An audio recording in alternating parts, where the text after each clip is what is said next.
Right, apes. How you doing today? So it's our weekly podcast is going on right now. Hello, everyone. Okay. And podcast is live.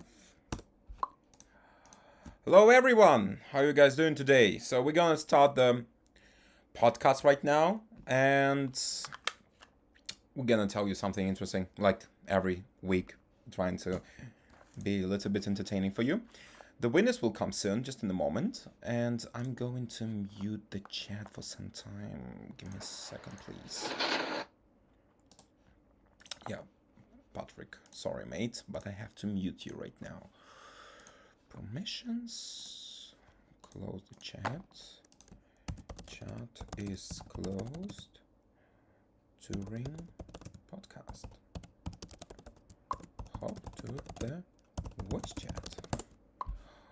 Okay. Oh, Venus is here. Hi, Venus. Hello. How's it going? Oh, amazing. So, Yeah. chat is muted and people are starting to hop in. I hope so. So, yeah. Yeah, fabulous. Hi, Patrick. Hi, Big Z78 and Stephen Anthony. I'm not sure how many of you guys were here last week when we had Eric Crown from Crown's Crypto Cave on, but he was quite wonderful and had some really fascinating trading strategies that for some of which went over my head insofar as like I don't feel like I'm quite advanced enough to adopt them overnight, but I think it was really exciting to kind of hear his macro views on the market and how to trade in a down market or a sideways market, and also a bear market for that matter. It's nice to know that some people can still make money during those stages. So I'm really curious to hear what the community got out of that, if they have any follow-up questions that they want us to share with Eric, and otherwise, welcome Aspen, welcome Christian, welcome the Sven. So today we're going to have a conversation about alt season and also about rug season, which seems to be a growing epidemic in the BSC space. And we're also going to talk about the Grayscale Bitcoin unlock, which is the subject of much discourse right now in the crypto space. I think a lot of speculation around, is this going to have a bearish impact or is this going to have a bullish impact? So anyone that has questions about that or wants to understand it a little bit better, just please, think about what your question is, and we'll talk about that at the end as well. For now, I'm Venus DeMille. I'm hosting the WSB podcast. We put this together weekly for you guys as a way of programming content for the community and engaging you guys in the discussion, not just around Wall Street bets, but also around the larger landscape of decentralized finance and crypto. We look forward to having more and more interesting guests on the show. We have the leadership on the show from time to time as well, so that you guys have more interface with the BTC VIX, with Baby Yoda, with Jamie Rogozinski, and that we can hopefully function as the communication bridge between the project leadership and the community while they're behind the scenes doing a lot of very, very hard work. We have Meow Meow with us today, who's going to jump into the chat to discuss what's happening out there in this landscape. But, for those of you who are exclusively invested in, very serious token projects, congratulations, because you probably have made it through a few months without having the unfortunate experience of getting rugged. But what we have been learning through a lot of interviews and research and observation is that the landscape in BSC over the last several months, really ever since the market downturn, has become pretty rampant with rugs. And some of the figures that I've heard thrown about have been, if if in January, February, it was maybe 10 to 20% of token launches turned out to be scams. Right now, people are putting that number at 90 to 95% in terms of how many projects launch daily that are revealed to be kind of unscrupulous and sometimes very sophisticated in their manipulation. And so a lot of people are losing a lot of money right now. There's not a lot of guardrails in place to prevent against this. It's extremely hard to do your own research on, a meme coin that has a website and a roadmap and a pre-sale and DX sale. And a lot of there's so many flying out the door daily. The leadership of DX sales said they have 70 to 100 token pre-sales that launch daily. PancakeSwap has just over 4,000 tokens, new tokens that list daily, meaning they might not have had a pre-sale on DX sale, but they're new to the market. I think a lot of people feel there's not a whole lot you can do about this because the space is unregulated. I think at the same time, you probably are going to see more and more of a crackdown on those types of scams because, a scam is a scam and those certainly can be pursued. But we'd love to, first and foremost, to ask, if any one of you guys who's here right now, what have you observed or what experiences have you had? Is there anything that you would share about, some of these token launches that you've seen in the last couple months? Stephen Anthony? Aspen? Yeah, guys, just in case. Meow, meow. Yeah, just in case. Weekly notice, I guess. If you want to talk, just raise your hand. We're gonna unmute you. Yeah, sorry, Venus was doing a little bit technical stuff on the backside, just monitoring voice and all this stuff. Yeah, no, it's okay. Meow Meow, what have you seen in this space? And what, in terms of where you sit, I know you're not someone who's out necessarily, chasing after shitcoin launches, but what's your observation as someone who's been in the space for a long time? What shape has BSC taken on for you lately? Well, I can say a little bit more. I'm part of a Satoshi Street Bets too, so I'm taking a look what's going on there, and there's a shit ton of scams right now, which is kind of, I would say it's actually normal, right? The reason why we get into psychology of the scammer or how they abuse the human psychology to scam people. When a downtrend market is going on, like right now, we're seeing a lot of people trying to get the earns they used to have during the last year, right? So psychology right now is something like that. Get something like a new Safe Moon or new Doge or something like that. Make a moonshot, grab and go, right? And that mentality is actually dangerous because it creates the problem of rocks. And that problem is not just specific to the Binance Smart Chain, but Binance Smart Chain is more susceptible to it, I think. So because there's just a lower barrier to entry here, right? It's you're not paying gas, ETH level gas fees to get into a project. Exactly. So what I see here in the Satoshi Street Bets, like every day you see messages like Project X was a scam, do not go, or it's honeypot or something like that, or even double rocks, which are kind of amazing, to be honest. You're not just getting rocked once, you're getting rocked twice, which is pretty funny, to be honest. And the people actually buy this shit, right? Yeah, and no, they buy it twice. And they buy it twice. They buy it twice. Or even 3 times. Yeah. Once I saw a free pull rock, and that was hilarious, to be honest. And the problem is, don't get me wrong, I'm not calling for regulations, right? I'm not calling for regulations. What I'm calling is for making at least some research, right? Take a look at the contract. There are many projects in the space which have a rock checker. I'm not going to name them, but these projects are real. Basically, these rock checkers analyzing the contract, finding vulnerabilities, which can be abused for rock, and given a score, like a credit score, basically, Should you invest in that project? And that projects are amazing, to be honest. We are starting to move into some self-regulation, which is great. So the thing is, we cannot fight rocks, right? Directly. Like, you can't. The only thing how you can fight racks, fight scams or something like that, is by getting knowledge, trying to understand how the stuff works. Because I can remind it to people who are like, who with our project at least for these 2 months, that just right after our project started, there was a project called WSB Finance, which rocked at almost, I believe, $2 million.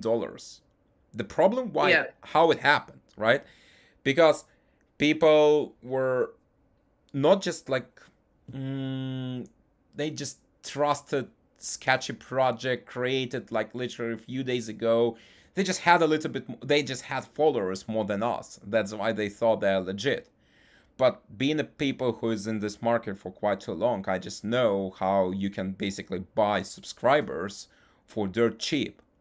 And Yeah. these investments actually, and these devs who are making these rocks, right? They know this, and this is like their initial investment too. And if they still do it, it's still profitable. So the only thing I can Hmm. tell to people is to do your own research, and if you like, if you think that something's fishy, it's probably a fish, right? So something's wrong. Don't hesitate to ask anyone, like in the chat. Ask admins. Are you think somehow are you affiliated with the project or something like that? That's what I'm saying. Like, if you see another copy, right, that means that something's not right, right? Just try to find the But yeah, roots. well, Yeah. but also just to jump in, there is also there's multiple types of scams that have become super rampant in the last couple of months, right? There's the rug, but I think what you're talking about was where somebody was getting members of the community to send B&B directly to their wallet. That's classical, right? But we saw rugs too. Saying we have more pre-sale tokens available. If you missed the first pre-sale, send one B&B to this wallet. And these scams, they've gotten so advanced and sophisticated where they will create, a duplicate Telegram, a duplicate website. I mean, it will literally look, to the T like the real thing. So that's a big one, right? And I think that unfortunately, affected members of this community. Yeah, But there's also, exactly. But do you, I'm sorry, just want to finish my idea, right? But for example, BSC scan has a verified contract feature, right? So take a look. Is a project is a contract is verified at least, right? So that's common sense. That's what I'm trying to say. And can you also explain? I'm sure a lot of people understand this, but I find sometimes people are shy to raise their hand when they don't understand these things. What a honeypot is? Basically, honeypot is something I started to see recently. It's a contract created that way that you can buy everything. The ownership is renowned, all the good stuff, right? Like everyone likes. You cannot sell it. You cannot Yeah. sell it, right? So when you're making, basically how it works, the only person who can sell it or who can get gains are the devs. So when you go into Pancake Swap, it's technically a barter. You give me that, I'll give you that. So you're technically giving them BNBs, right? Just directly. It's just one more step. So it's called honeypot. It looks okay. It looks nice, right? It's amazing, Well, but you cannot sell. yeah, and it's when you look at a chart and everything is a buy and there are no sells and it's just going up, up, up, up, up. No, that doesn't work. They shouldn't. They like it. It looks Yeah. like a FOMO, right? It looks like a FOMO, Yeah. which is Yeah. kind of logical for moonshot projects for shitcoins. So, Right. but that's what is honeypot. That's why it's called honeypot, because it's honey. It's tasty. Everyone wants to hop in.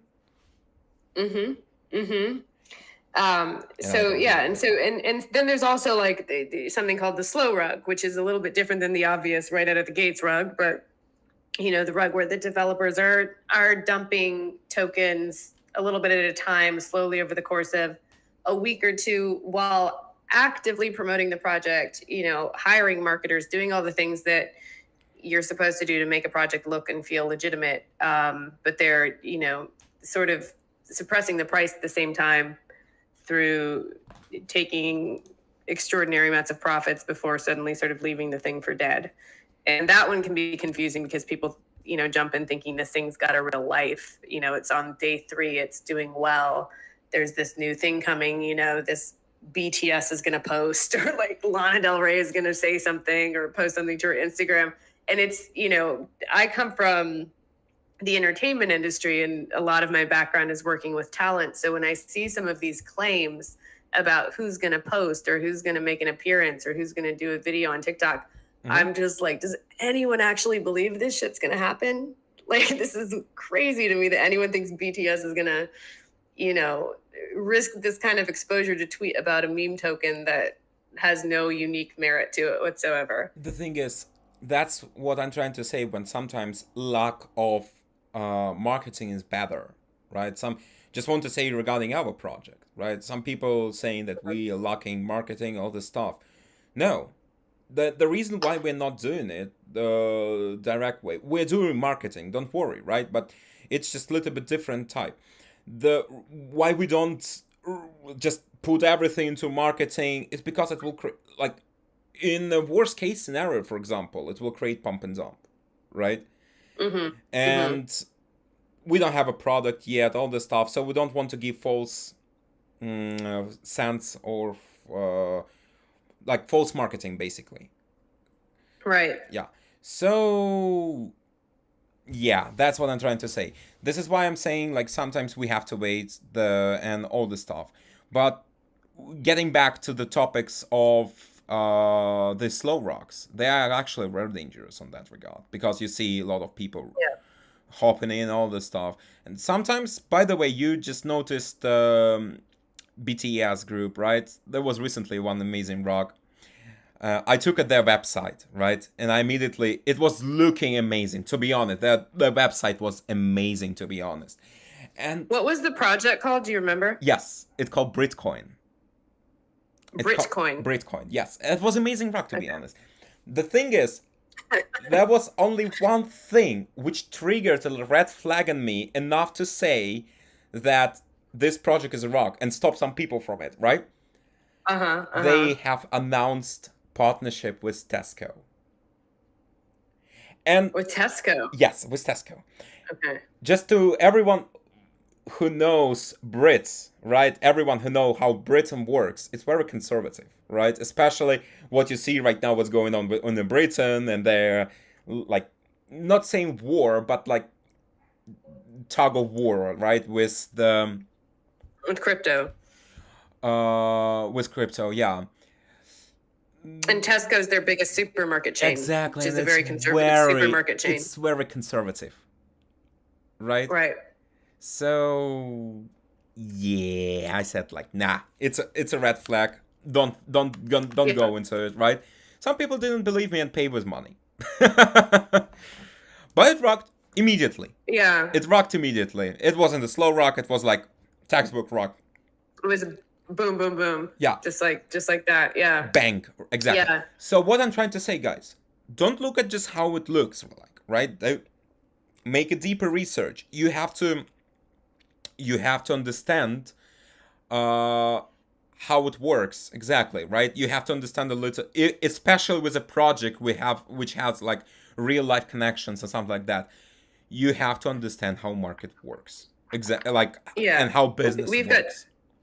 Yeah, no, you're right. And also how the industry works. And like, anytime someone comes to me and says, do you think Lana Del Rey is going to do this? I'm like, I don't know. Let's call her agent. Let's find out.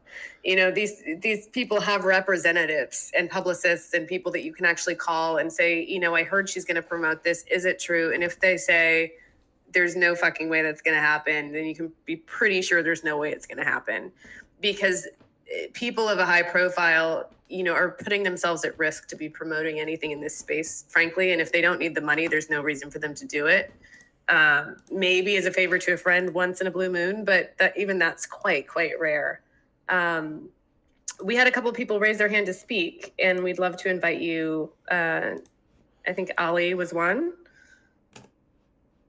Yeah, guys. Aspen, I believe. Aspen was raising hand. Aspen, do you still want to talk? Okay, great.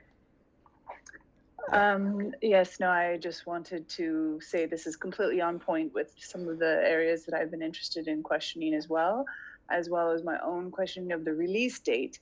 If you're following the trends of when these are releasing, such as Bitcoin, it didn't feel authentic to me, so I said to watch out for that. And these are the things that you're adding to, or the parts of the layers that you have to then research deeper to understand why something feels fishy, as you're saying. Yeah. So I'm really appreciating everything that you're sharing today. Oh, thanks for saying that. Thanks. Yes, I mean, yeah, look, I feel like I've seen a lot of people get hurt in the last couple of weeks, and I mean hurt. Because like people are changing their handles to like my wife left me, or like lost my money trading, or like sad and rugged. I mean, I'm literally watching people's handles change. And look, also, Aspen, as you know, like even though this is a very specific sort of BSC can be very much like a casino. However you're investing, you still have to apply some risk management to what you're doing. And it's really interesting to me how people might, they might want to put some money in Matic or ADA. They're not putting their life savings into those tokens, but yet people will come over here and find a baby Floki ever Doge dildo token and literally put their life savings into the thing. And when the thing rugs, they will come crawling into some chat room going, guys, please tell me this didn't just happen. Please tell me I did not just put my life savings into this rug. And it's like, what were you doing with your life savings, man? Right, how diversify. How did we get here? I would be actually, I would be actually a little bit more cautious in investing into project on Binance Smart Chain, right? It just, I would never put all your money in, and don't take any loans. It's like no, don't take any money loans to invest. Yeah, and look, I think the best wisdom would say, like, conservatively, 1% of your total portfolio or portfolio to spend would be what you would put towards any one singular project, and less conservatively it would be 5%, but you shouldn't even be putting 20% of what you have into one token launch. It's just talk about not going to make it. You might be 1 in a million who gets a really lucky chance, but these gambling. Yeah. It's real gambling. Yeah, it's real gambling. And I think that, it's all psychology as well, where there have been, these 2 projects that have really taken off and beat all expectations, meaning, SafeMoon and Shiba, which have made it onto these major centralized exchanges and become these sort of like pop culture movements.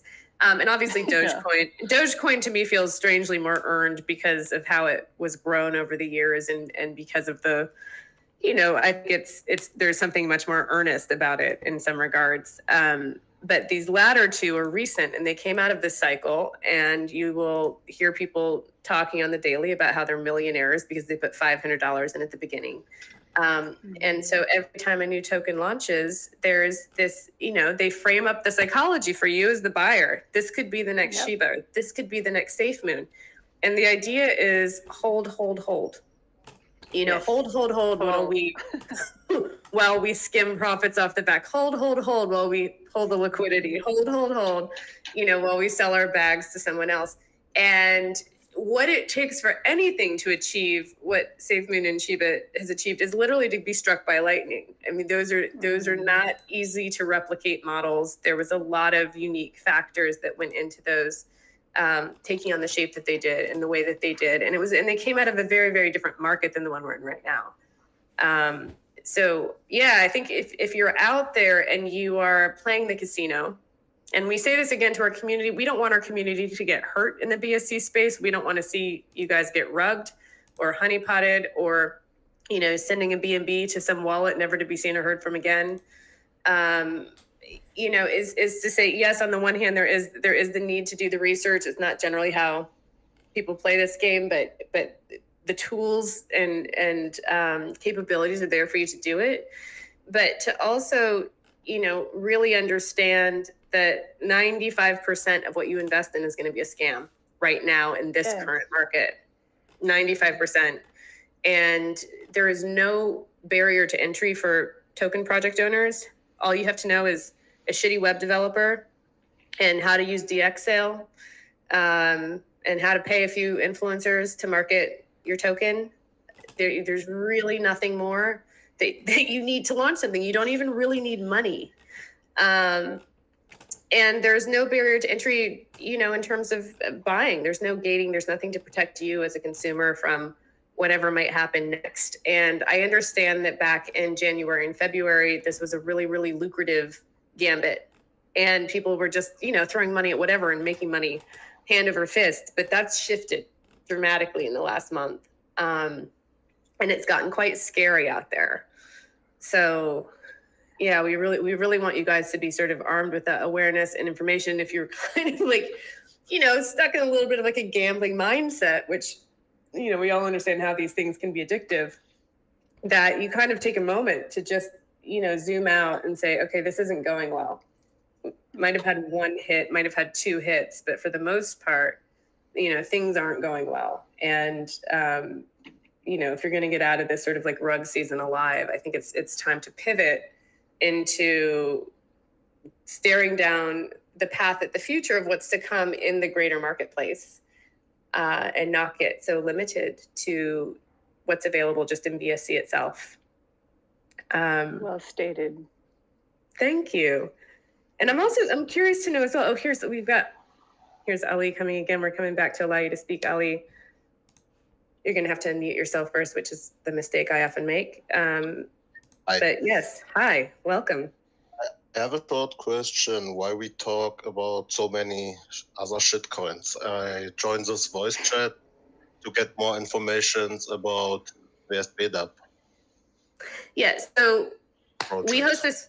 Hi, Ali. Thank you for your question. So we host this podcast every Wednesday, and we host it as a way of programming for the community to talk about current events in crypto and to talk about the larger marketplace. We talk about WSB when we have updates for you, but when, in a week like this, we understand everyone is looking forward to hearing the next steps on the ETP. The team is going to announce that soon. We're not at liberty to announce anything around that today. And again, like when there are developments on our project side to share, we will share those. But this is more about programming content for you guys so that our community is informed and inspired and, really feels in touch with what's happening in the larger marketplace.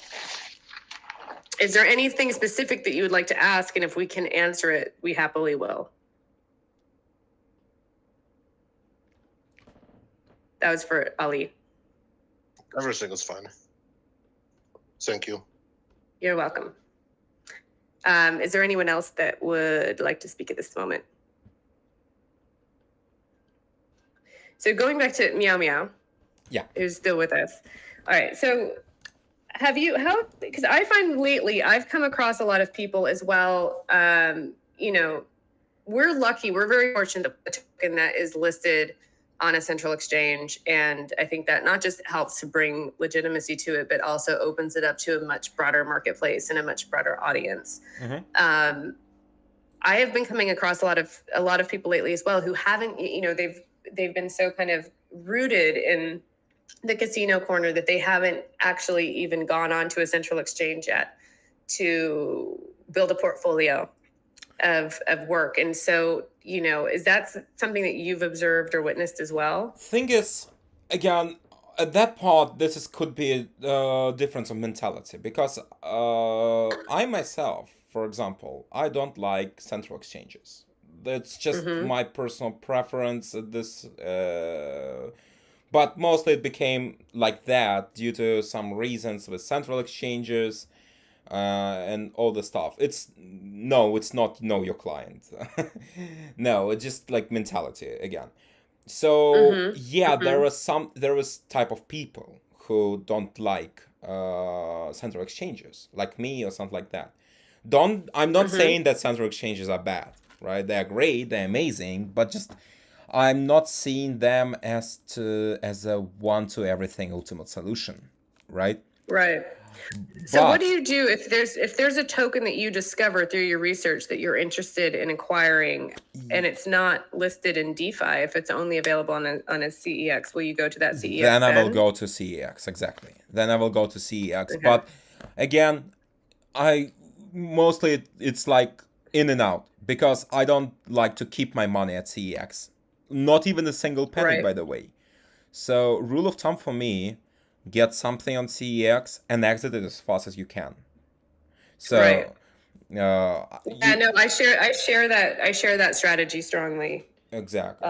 The reason why is just to everyone to remind, there was some numerous situations where exchanges got closed or they got hacked or something. Infamous Mongox, BTCE, etc., etc. I can continue this list to kind of not to infinity, but to some point, right?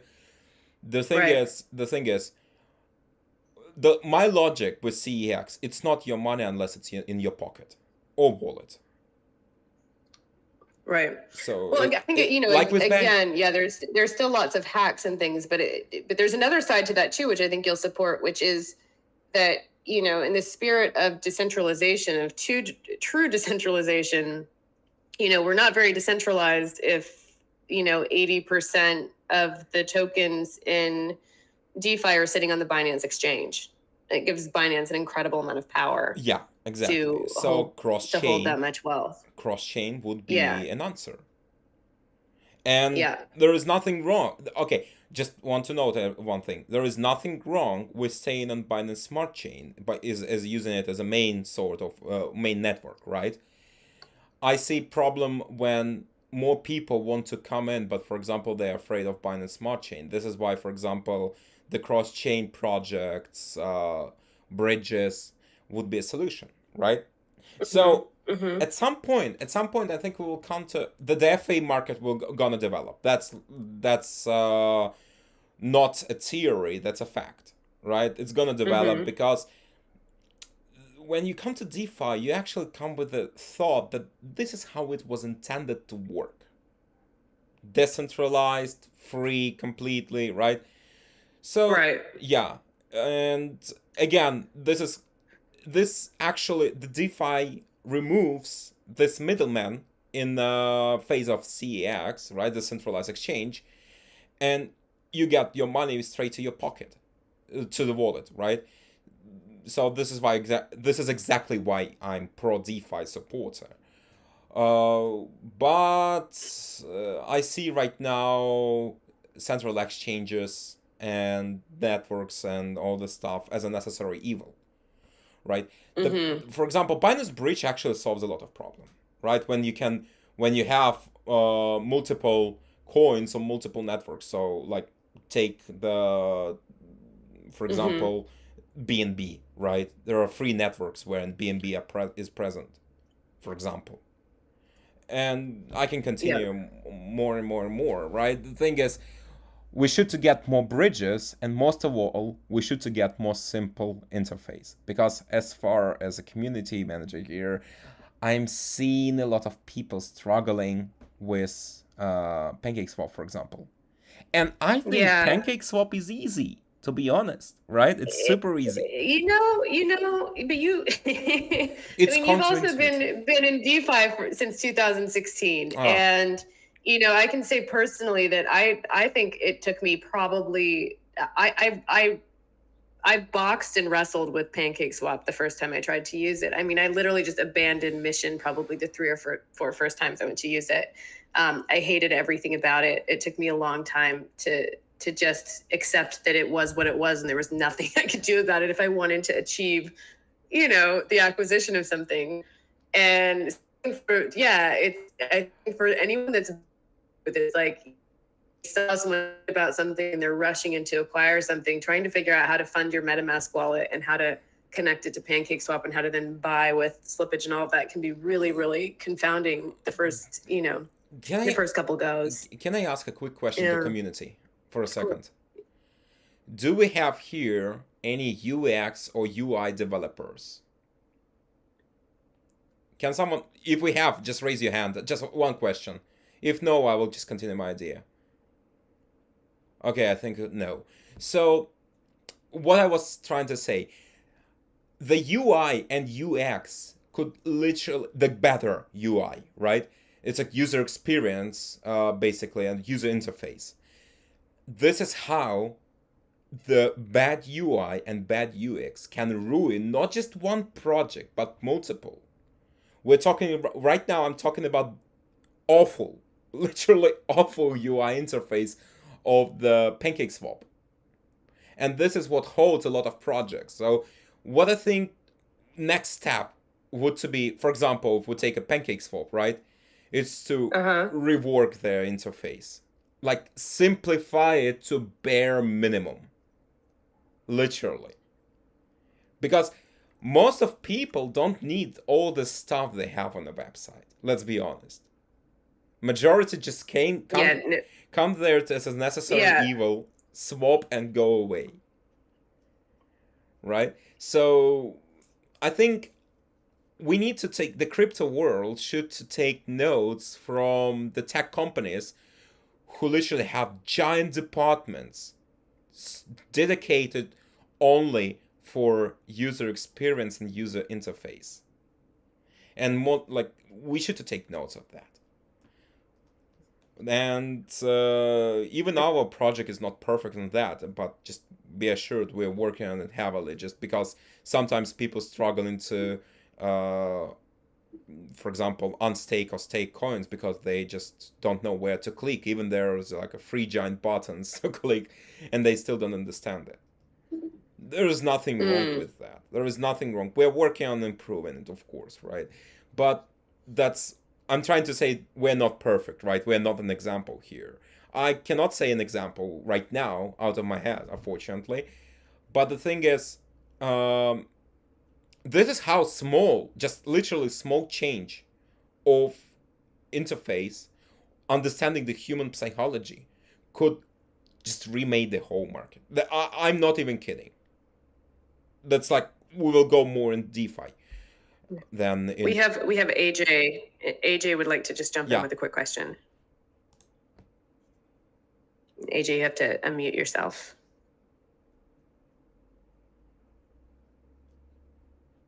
AJ? Okay. No, okay. Okay. I'm shutting So up. let's take this moment. Let's take this moment to pivot to the conversation around altcoins and alt season. And this is going to connect back to what we opened with, which is the talk of rug season and double rug season and triple rug season in the pancake swap land. And, recognizing that, people are really starting to drain their equity into some of these rugs, and, are kind of military crawling for the door at this point.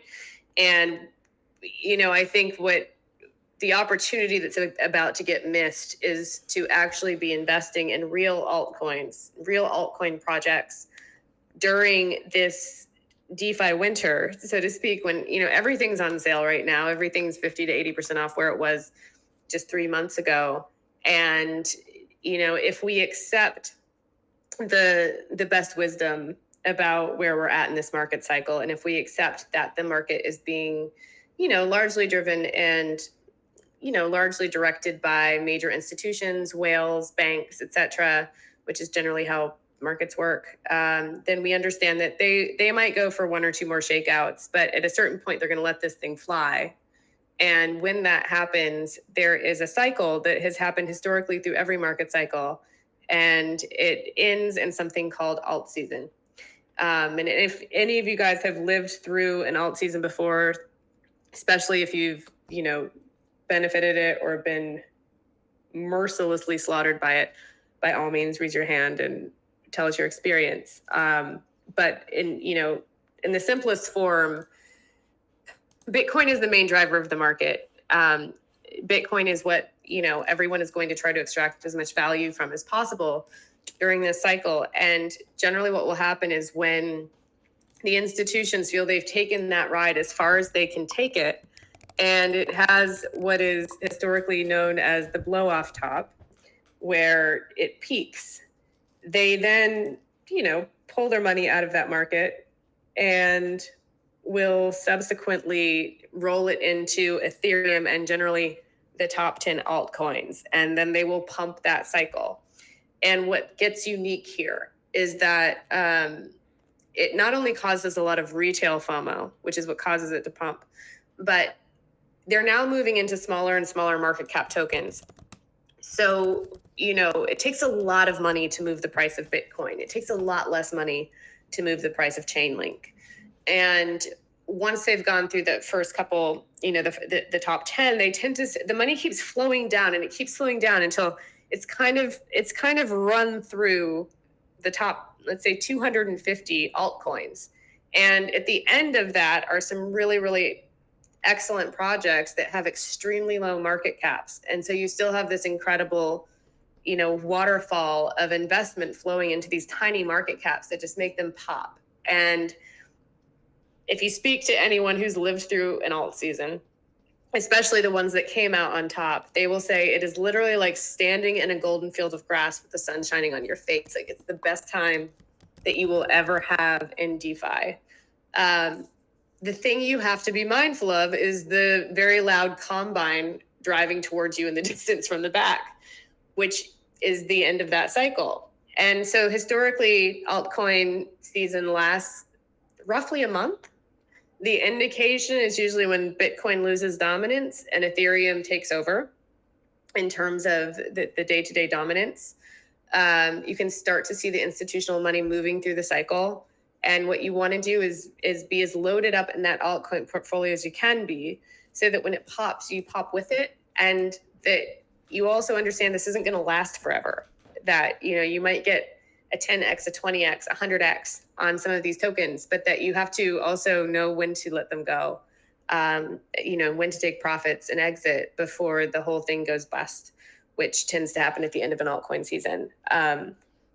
We're connecting this for you today for a number of different reasons. One is that, the WSB token is an altcoin. So we put this firmly in this category, but people are out chasing these rugs, looking for 10x, 20x, 100x, and they're getting rugged. And meanwhile, time better spent right now while this market is trading sideways is to really start looking at and researching some of these really compelling altcoin projects. And there are a lot of different ways you can acquire these projects. Sometimes it's on a DEX, sometimes it's on a central exchange. But to say this would be a wonderful time to, instead of focusing on, shitcoin launches, to focus on, real projects with real utility and real teams behind them that are at various levels of market cap, various levels of visibility, and think about how you want to shape a portfolio so that you can benefit from altcoin season in the way that you're trying to benefit from rug season. Because if that thing starts popping off before you're, vested and loaded up, it's going to be a really hard thing to chase, and it's going to be a really hard thing to time properly. I'd love to take any questions from the community at this point in terms of, your experience with altcoins. Do you have a portfolio? Have you lived through an altcoin season? Oh, Venus, can I add a Yes. little bit? Yeah, I Yes. just sent you a tweet from the Wolf of Wall Street, who was actually here too one day. So he actually noticed that right now the Bitcoin price action basically is the same. Oh, meow meow. Hold on. Meow meow. Yes. Meow meow. Yeah. You're cutting out. Can you just start over? Can you please start over? You cut out for a minute there. So what I'm saying that the Wolf of Wall Street actually noticed awesome graph that Bitcoin price right now is exactly the same as it was before Musk bought Bitcoin for Tesla. It's this is basically like how Bitcoin heals itself, right? It shook off all the paper hands, right? Some guy, the institutional made some money, all the stuff. What I'm trying to say, this is the alt season gonna be great, right? But cycle not going to end. It's not ending yet. Not that drastically like it used to be 3 years ago. So just for everyone, just a little bit of hoping for everyone, we're gonna recover, right? We're gonna be a little bit slower than we used to, but all is going to be good and everyone will benefit from it. That's what I'm trying to say. Yeah. It's right now it's the market the crypto market mirrors a little bit the traditional economy, not in terms of where the traditional economy is at, but to say that when the economy is down, crime is generally up. When the economy is down is when people start coming out of the woodwork with their schemes and their tactics and their scams. And that's sort of what we're seeing right now in crypto, and specifically on everything that runs through PancakeSwap. And so it's not a great time to be speculating in this space. It is a great time to be building a portfolio. And as Meow Meow said, most of the top analysts are, of Bitcoin are really confident that this cycle isn't over, and they're confident that it's going to mirror past cycles in terms of going up. The effects are probably going to be more subtle because there are just so many more altcoins now than there were during the last cycle. I think there were about 100 last time around. There are probably 3,000 this time around. So, that the effects will be a little bit more diffuse and a little more nuanced. But, again, if we really look at, zoom out, look at blockchain on the whole, think about what blockchain is, what blockchain does as a technology. What are these projects and technologies that are being built on the blockchain? And the tokenization of those projects is just an extension of the project itself. It's, when we're over here in sort of shitcoinville, it's like everything's literally just a token. There's generally no utility. There's a lot of promises, very little delivered on those things. But when you get into real DeFi and when you get into real blockchain, you're going to start seeing some really, really compelling technologies being built. And the tokenization of that is a way for you to invest in those technologies. And building an interesting portfolio where you have a mix of, low, mid, large cap tokens, where you have a mix of different utilities, whether it's a privacy token coupled with an entertainment driven token coupled with, something that's much more progressive and environmentally focused. There's just so many ways to approach it. There's so many different categories, and it's a really, really great time to learn about all of these and understand what they do. And I think in the meantime, staking and, doing LPs and all of those sorts of ways that you can earn passive income are really kind of the best way to ride out this tiny, tiny winter, as they're calling it. And, I think really, if I only had 20 seconds I know we're not supposed to technically say financial advice, but to give you guys some advice about investing, it's like the number one most important thing you can do is to preserve your capital. To preserve your capital so that it's there when you need it. You should always have something in stables. You should always have something sitting on the side to invest in an opportunity such as a flash crash, such as a dip, such as a new launch of something that's really compelling. And to really have some sort of a risk assessment when you look at things of, how much can I afford to put into this? It's not everything that you have. Is it 1%? Is it 5%? But to really start to apply some risk management so that when these opportunities come your way, you actually have the capital there to invest in them, and are not losing it all to, 12% tax and, slippage fees and rugs and, all the things that we've seen play out in these last couple months. And yeah, I think we have, as Miami said, every reason to be optimistic about what's ahead. But I think for a lot of people right now, it really is about sort of, psychologically pulling out of the casino and into the preparing for altcoin season. Well, I would add a little bit, one more thing. In 1999, the Amazon costs $114. In 2001, it dropped the price to $5. Right now, we're at 26, I believe, right? 2600. What I'm trying to say, after a drop, there is always a rise. It's just works like that. Just take a look, for example, that Amazon stock. Like a lot of people from Wall Street Bets likes. I'm saying, just calm down and hodl. That's all. You're cutting out a little bit again. Yeah. I was saying Eli actually raised the hand. Eli? Oh, please. I agree. I think it really does depend because I was in crypto. I've been since 2017, early 2017, and what happened in 2018? You know, 95% of these coins died, and only 5% stayed. And you can just, and the same thing will happen this time, and this doesn't change. So you really, it's the coins that deliver and actually have utility that will stay. The rest will die, and there's been another big bubble regarding NFTs and DeFi, and a lot of these projects will die. So it really does depend on how if its development is strong, or if it has a strong utility. I think that's what's the key indicator here. Yeah, you make a great point, Eli. And I'm not sure if you were here for the first half, but one of the strategies we were talking about around alt season is to kind of know when to exit. There's such a strong hodl through culture in crypto, and I think some people literally believe that diamond hands should apply to every living thing that you touch, and it shouldn't. What Eli's saying is absolutely correct. If we go into a 3 or 4 year bear market, 90 to 95% of those tokens may not come out the other end of that. So holding altcoins are going to be your biggest risk in a bear market.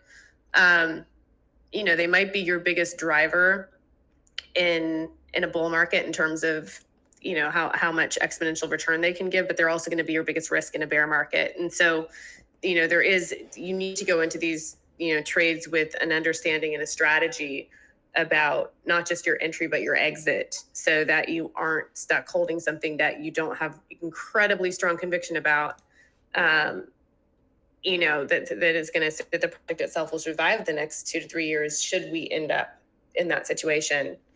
And yeah, that's absolutely right. And a lot of people who've lived through the past markets are so grateful that we suddenly have fiat on and off ramps, that we suddenly have stable coins to transition into, because a lot of them are saying, one project that I'm invested in is a project called Rune, and some of these guys got in there for 30 cents and they cashed out at $20, and they'll buy back in at $6, and then they'll hold it through the next round. But they've learned to let go of things and re-enter lower once they sort of learn how to study analysis, and they learn how to read the market a bit better. But yes, you don't want to get stuck holding, a $20,000 portfolio of altcoin through a bear market. That's absolutely correct. Well, again, difference of understanding mentality. It's okay. I mean, maybe I'm saying it wrong. Maybe I just making a mistake, right? But it's good, right, that we have two different sides of a coin, because I'm pro holder, right? You, Eli, and Venus, you more diversify and try to understand the market, right? It's just two ways, and that's how it works. It's okay. That's what I'm trying to say. Because we have two different communities right now in the crypto. It's divided a little bit, I think. How many tokens do you have in your portfolio, Meow Meow? I'm not going to disclose it because I keep kind of a lot. You're not going to tell us how diversified you are? Badly. Really. Badly. Badly. Too many or not enough? Too many DeFi, not enough stable. That's what I'm trying to say. But the thing is, again, I'm pro-DeFi supporter, so I'm biased. Yes, all right. But and Eli, again, it's all in or nothing. That's what YOLO. Yeah. So Eli, you were just saying you went through the last altcoin season and you lived through the last cycle in terms of the bull and the bear. Is there anything you can share with the community about what some of your biggest takeaways and learnings were from that experience? Yeah, so I actually speak to a lot of professional traders as friends, and it doesn't matter how bullish you feel on anything, always take profit. I don't care if you think it's going to the moon. At least the least you can do is take initial investment out. I think that's something I wish I followed as much as I wanted to, but greed gets the best of you. So don't let emotions get in the way, and I think, the safest thing to do is to just take your initial investment out. Once you double or whatever, then let the rest ride. No, that's the safest way, and you're guaranteed to always win that way. So that's one thing, and also, just be prepared to only invest what you're willing to lose. I think that's the second one as well. Yeah, I think both of those are good. When you were around in 2017 and the crash was coming, how did you exit? Because at that time it was a lot harder. I didn't. Oh no. No one, even my friends. We all thought we were going to be crypto millionaires by the end of the year, but the prices kept tanking, and it went down 90%, 95%, and I just couldn't see.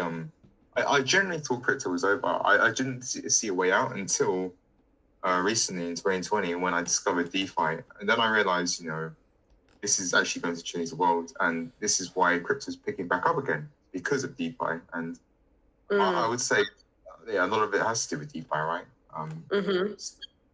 So yeah, and I think also just wider. There have been some really smart teams of people coming into the space. Luckily, I think a lot of great innovators and builders have come into the space.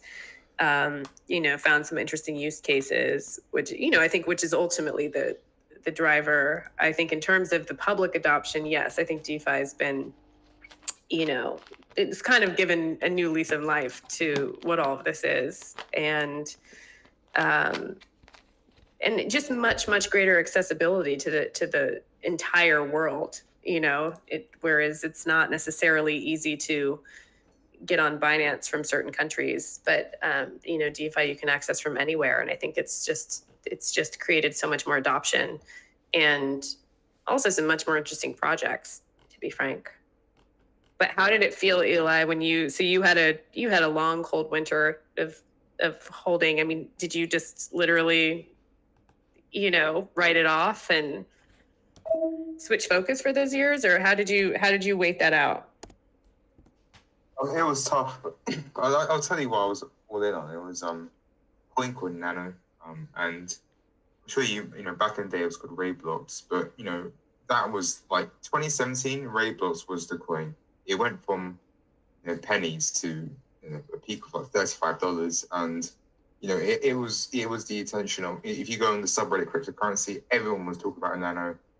It was going to change the world, feeless, instant, blah blah blah blah blah, and then ever since 2018, I watched it go from like $35 to 50 cents, and it really put a bad sour taste in my mouth.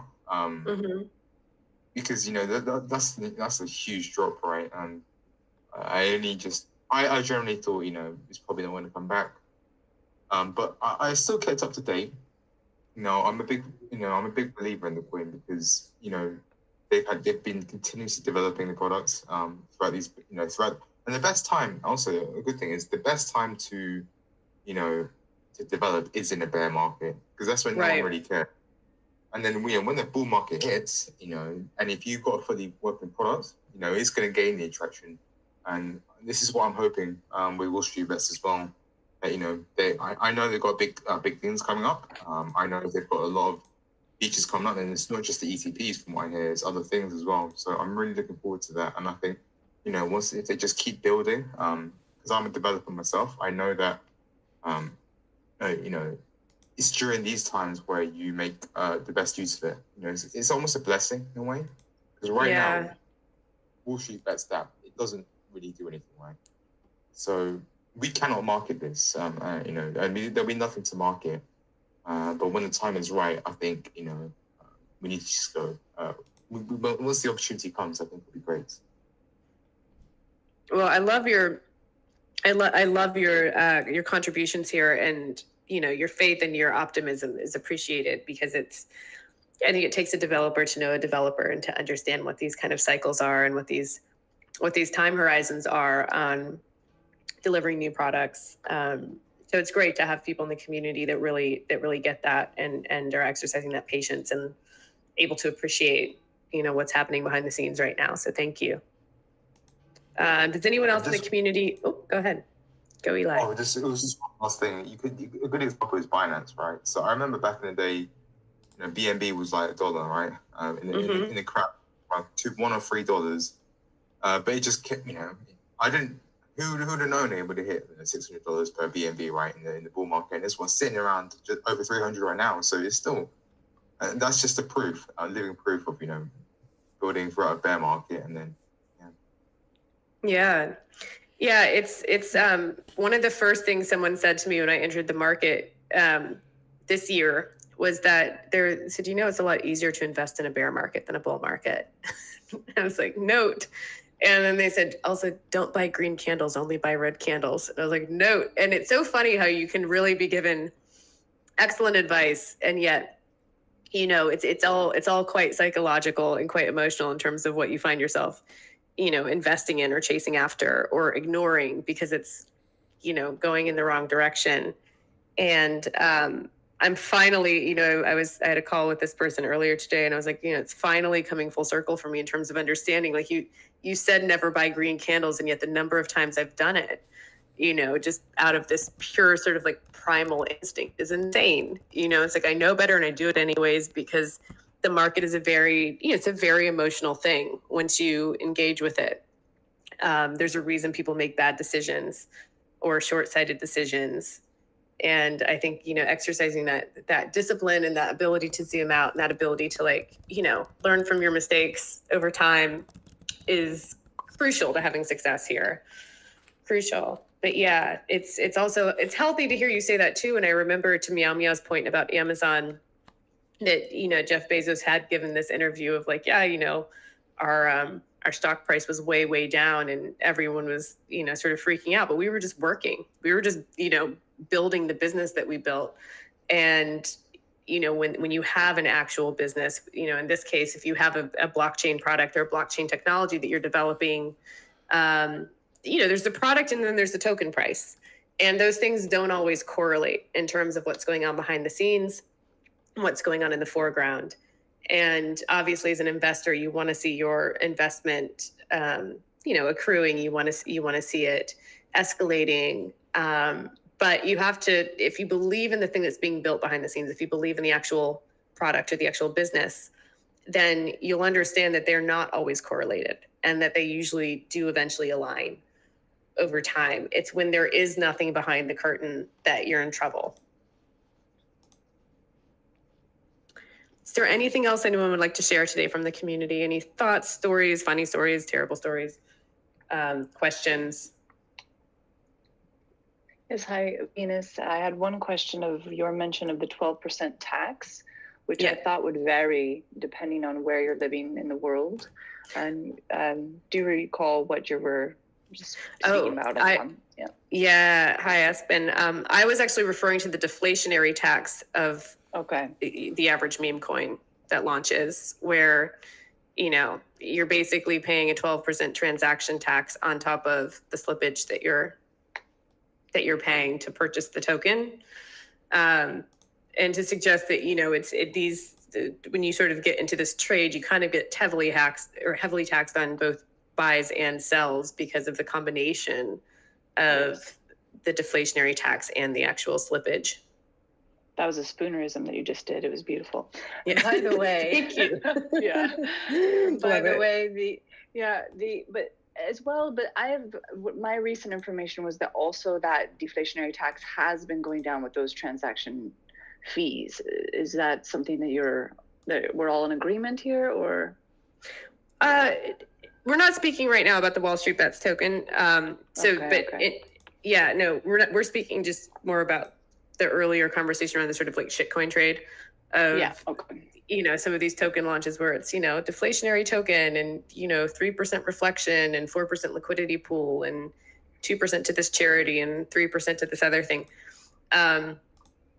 Where these, it's almost become templatized where they have somewhere between a 10 and a 12% tax. And then I still don't frankly understand why the slippage has gotten so out of control in general in PancakeSwap. It seems like it almost doesn't matter what the token is that you're trying to buy or sell. It's just that the slippage itself has gotten a little bit extreme. And I can't tell if it's because everyone's front running each other or if there's some other factor at play. But I think what a lot of people don't understand, as you can imagine, I get a lot of people DMing me if they see me in a chat to say, I need your help or I need your advice with this thing, which is like my most terrifying DMs. Thank God those are the worst.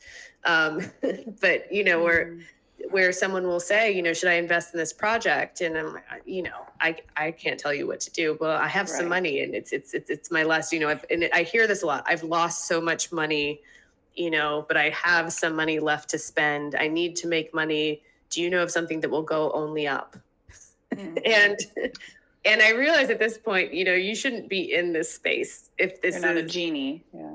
Yeah. And I think a lot of times it is coming from a place of desperation. I think it's often those questions are coming from people that are, don't have a lot of financial or investment experience, have, found themselves in the casino, have, a very unrealistic expectation of how it's going to end for them, and are throwing everything they have at these token launches and have already been through a few rugs, and they're showing up sort of like bloodied and bruised saying, please help.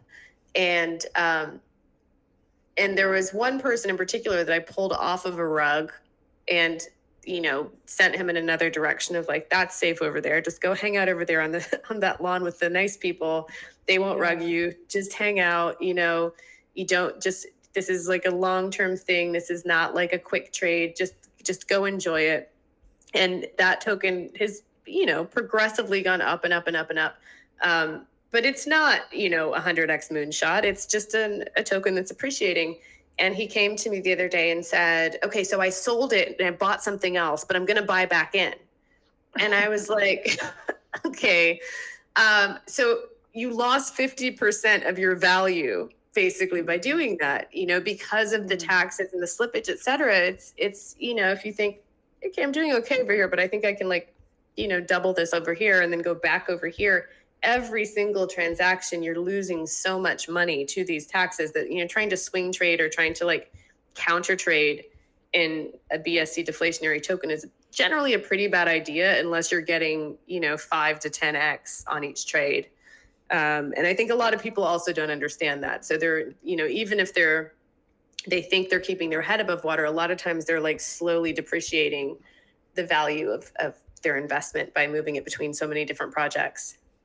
That's the perfect segue to what I wanted to last say, is that I believe truly that the entire market is emotional, and because of social engineering even more so, and the now change of the division of stocks versus crypto, we have complete volatile waves. We are seeing the biggest waves ever, and it's interesting, and that's what got me more intrigued more than ever.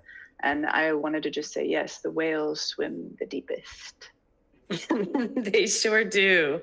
They sure do. I loved having you on the show today, Aspen. Thank you. And Eli, thank you. And to anyone else who's still in the chat that spoke earlier, thank you for coming on and sharing your stories and your perspectives, which are so helpful. And, again, any and all questions are welcome. I think we really want to build a community where people can not just share their thoughts and questions, but also learn from each other's experiences. Since everyone's at a very sort of different stage of investing in crypto. Eli sounds like a real veteran and a real soldier, a man who has survived. He survived and he came back, from a pretty difficult break there. So, I think the wisdom that can come from people like Eli is really, really important for everyone here. Because, again, it's sort of like, it's hard to imagine coming in new, to a market cycle and getting out alive with profit without finding some pretty good mentors along the way. I think it would be hard for anyone coming in blind to have any idea what to expect in terms of what lies ahead. But yes, thank you all for being here and for listening. And we hope you come back next week. And if you have any, ideas or subject matters that you're really interested in hearing about, or, guests that you're interested in us hosting, just topics that you want to explore a little bit deeper, please DM me and just, share that and we will take it under consideration. If there's anything we didn't discuss or address here that is, really burning a hole in your mind, feel free to DM us that too. When it comes to project announcements, please understand that we provide announcements and we're given announcements to provide. If there's something that you guys feel is going unaddressed, we're obviously happy to take that back to the team and say, hey, can we please get some info on this to share, because it feels urgent or it feels necessary. But that, yes, we are not always able to share every level of detail in between official project announcements. But we do want you guys to feel informed. We want you to feel connected to the leadership, and to know that you have, a voice and a platform and a path to getting your questions answered. So thank you. And we will see you guys again next Wednesday. Thank you. Thank you. Pleasure. Thank you, Venus. Thanks. Thank you, Meow Meow. Right. Talk And soon. thank you, everyone. Yeah. Thank you, Eli.